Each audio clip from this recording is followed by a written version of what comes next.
What is up, Bruins fans? Today we're bringing on episode 386 of the Black and Gold Hockey Podcast. For Sam Smith, Mark Allred, and David Collins, joined by special guest Tom Kaludi. We'll discuss their thoughts on if the Boston Bruins should sign upcoming free agent Mitch Marner. So let's talk about Mitch Marner.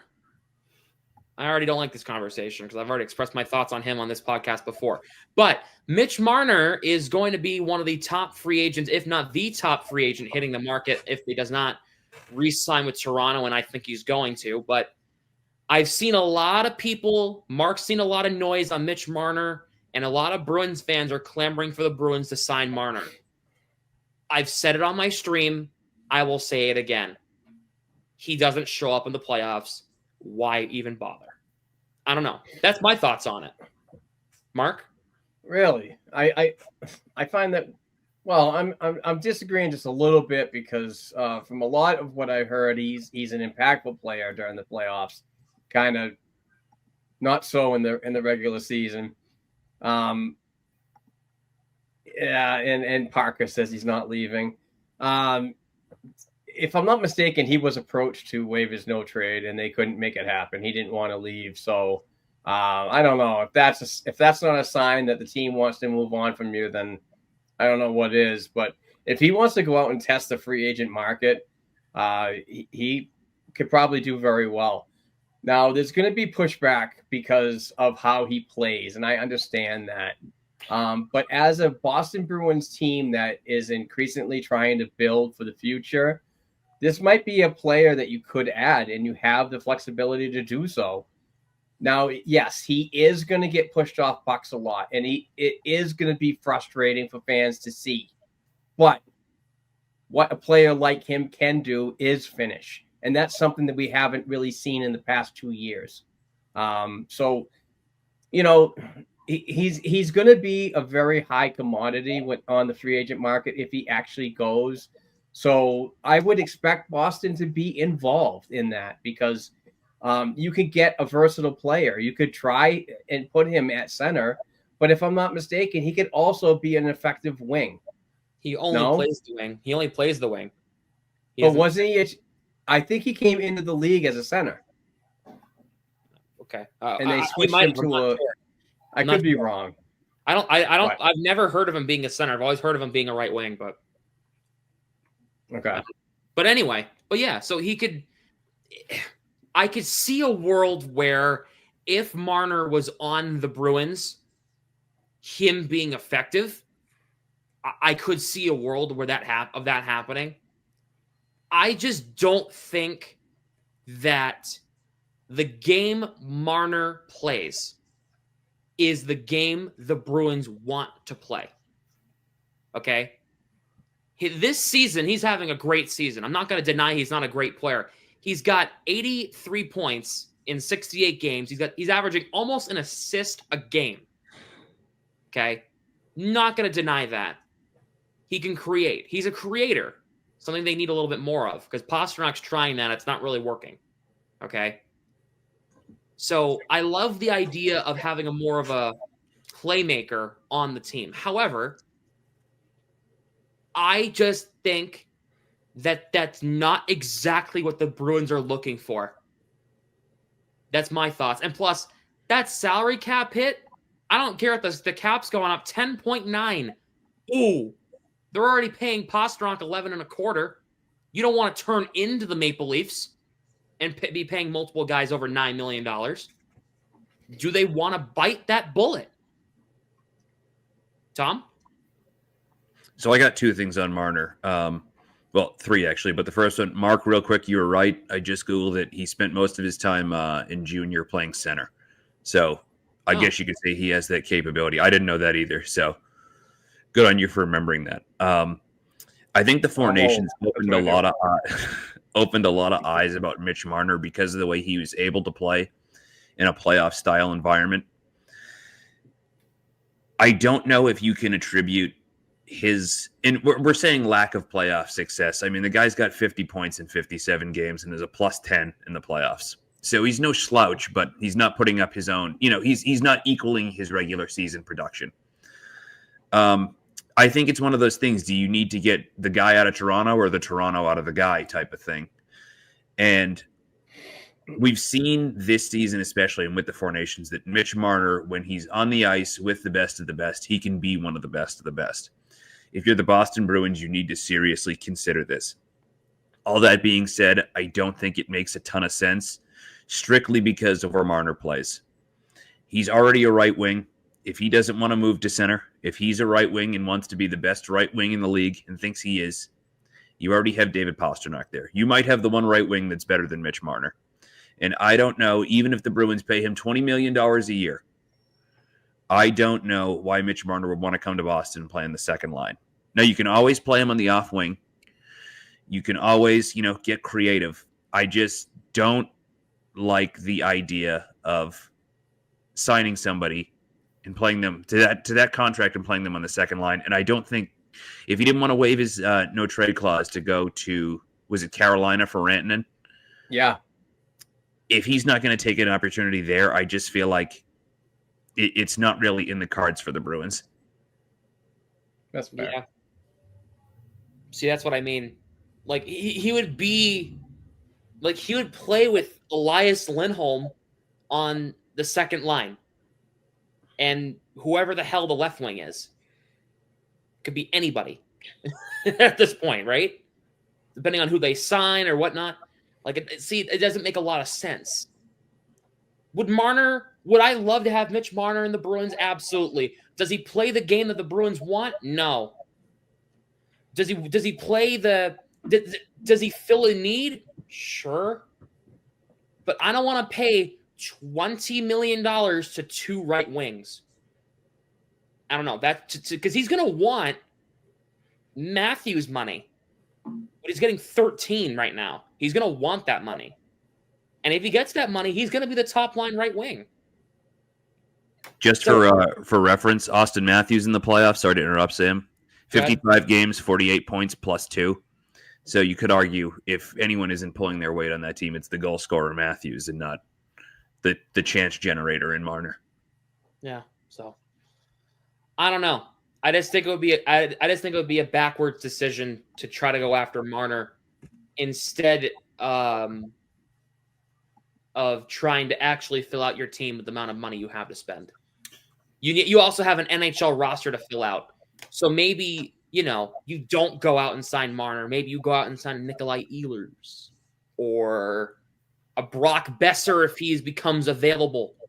Something that the Bruins need is a left wing. Besser can play both sides of the wing, and Ehlers can play left wing. One of those two, you hit a home run, and you save yourself money. It's fair. So what you have to spend on more players so that you can have a full NHL roster. Because if you pay Marner to 11 and a half, let's say, right? You're paying Marner 11 and a half. You're paying Pastrnak 11 and a quarter. That's $22.75 million. $22.75 million to two players. That's not a good idea. Do you want to know why the Toronto Maple Leafs have won one playoff series in the Matthews and Marner era? Marner, Matthews, Tavares, Nylander, and Morgan Rielly.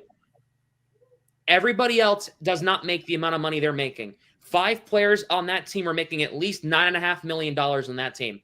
At least. And it isn't working. Well, take Tavares out of that. But Matthews, Marner, Nylander, and Rielly, all making $9.5 million. It's not financially right because you don't have a team behind them. Which is why they haven't gotten out of the first round besides 1 year since I was born. So that's my thoughts on the Maple Leafs. We don't want to turn into the Maple Leafs and have first-round exits every year. I looked at there was an article or I don't know if it was an article or an interview that Fluto Shinzawa did, and he said that Mitch Marner was the ideal fit for the Bruins, but he didn't have him on the first line. He had him on the second line. And I keep coming back to it. Mark and Sam, one of the first episodes we got on here, Jake DeBrusque was just gone, and we were going, who's going to play second line right wing? Do you remember that conversation when we did all of our lineup projections? I do. Yeah. And I had Lysell there, and you guys had a couple other I had Brazow. Yeah, and then we had, I think Geeky was there, and Frederick, and these names. And that was in the preseason. And we are still talking about who's going to be the second line right wing. Isn't that crazy? Yep. There's just no consistency there whatsoever. The report, there's a website out there called Athlon Sports, which is where they pulled the Fluto conversation from. And he mentioned that there are multiple executives out there who say that Marner is going to be looking at anywhere from 13 to 15 million over 6 to 8 years. No, He's going to be 28 years old in May of this year.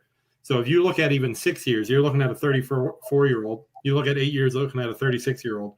13, even if we go to the low point of $13 million a year over 8 years, like you're getting up over $100,000 in that contract. And I haven't done enough dig into the free agent situation for the Bruins this summer, but let's just say the Bruins sign Marner to $13 million, and then they have $14 million in cap space to fill out the rest of the roster. You'd have to move someone. Like a guy like Elias Lindholm would have to go for pennies on the dollar just to create some more cap space, just so you could turn Elias Lindholm into multiple different players. I just don't know if the cap is going to work. And the Bruins, and correct me if I'm wrong here, outside of the guys like Zadorov and Lindholm of last year, I think there might have been like a David Backes contract a few years ago, but I feel like they're not known to throw around these big contracts to players like this. Obviously, people want to play in Boston. They're on the east side, so maybe Marner would be okay with coming to Boston. But the fact that he didn't waive his no-trade clause to go to Carolina, who is still a contender right now, shows that, he enjoys being in Toronto. Everything he said states that he wants to be there. He's from there. Tavares is on record saying that, Marner has enjoyed his time there and Tavares has enjoyed playing with them. So there's a whole lot of things that would equal out to him staying in Toronto. But like Sam said, it's a lot of money. So I just don't know if they're going to be able to pony up, even Toronto. I don't know if they're going to be able to pony up that cash to get him if he's looking for, these $13 to $15 million contracts. I would be open to the idea, Sam. I know you're probably going to put your fist to the screen here. I'd be open to the idea of bringing him on. And one of the reasons I'd be okay with it is because of how much the cap is jumping over the next couple of years. So this $13 million contract might end up looking like an $8 million contract in a couple of years once the revenue boost comes in. And we're going to talk about the NHL expansion now in a few minutes, but that's also going to help with revenue as well. And so, yeah, I'd love these ideas. Like I love these big name players in theory. The practical side, obviously, we don't know until we see what the product is like on the ice. I like when Zadorov and Lindholm came to the Bruins too, but obviously that's not working right now. So, I like when these big name guys come to Boston because, it gives a bit of excitement as to what could be. But I like the way he played. And Tom, I like the mention that you had there about the Four Nations and how, kind of opened up everyone else outside of Leaf fans' eyes of who Marner can be if he's playing with the right people. And Marner had a fantastic Four Nations.